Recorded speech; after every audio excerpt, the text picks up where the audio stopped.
Does look to be a pretty decent sized tornado on the ground. It certainly was. Today marks 6 years since that decent sized tornado struck Linwood.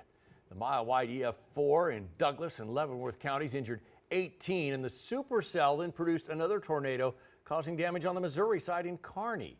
Communities had to rebuild, but luckily, no lives were lost. And Fox 4's Dave DeMarco, he's live in Linwood tonight with how the storm turned out to be one of the most significant in history for the scientific community. Dave?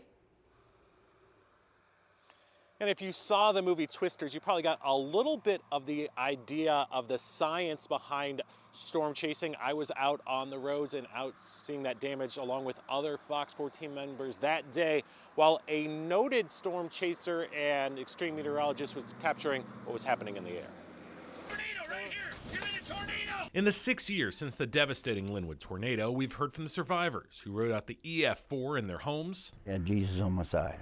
Hey, I lived through it. And were sent flying in storm-chasing tour vans. Immediately, it just flipped us, and we just bounced and rolled and banged like metal crashing for what seemed like forever. That day, as Fox 4 meteorologists were watching the radar. No doubt about it, this is the real deal.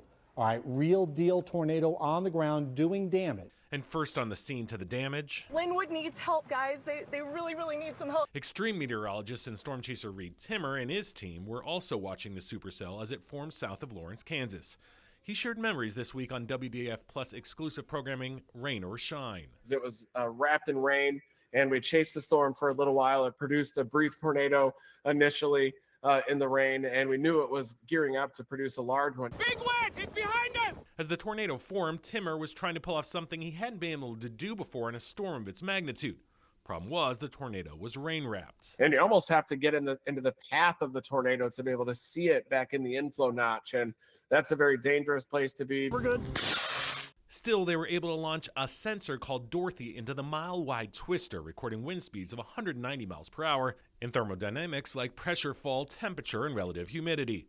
But as the sensor and parachute climbed in the mesocyclone, 27,000 feet. There was just one problem after the tornado passed and cleanup began: finding it.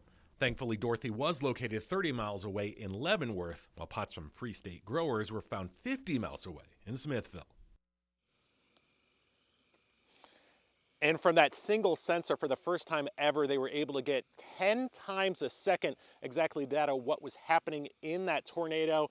Thankful once again that no lives were lost in this, and Tim are hoping that in the future some of that data will get even better science behind exactly what's happening with tornadoes, and perhaps, as crazy as it sounds, even be able to deter or prevent them. Dave DeMarco, live for us tonight. Dave, thank you. And so far this year, the U.S. has reported more than 800 tornadoes, most of those EF0 or EF1s, with winds of 110 miles an hour or less. 62 people have died in the U.S., including 7 in Missouri.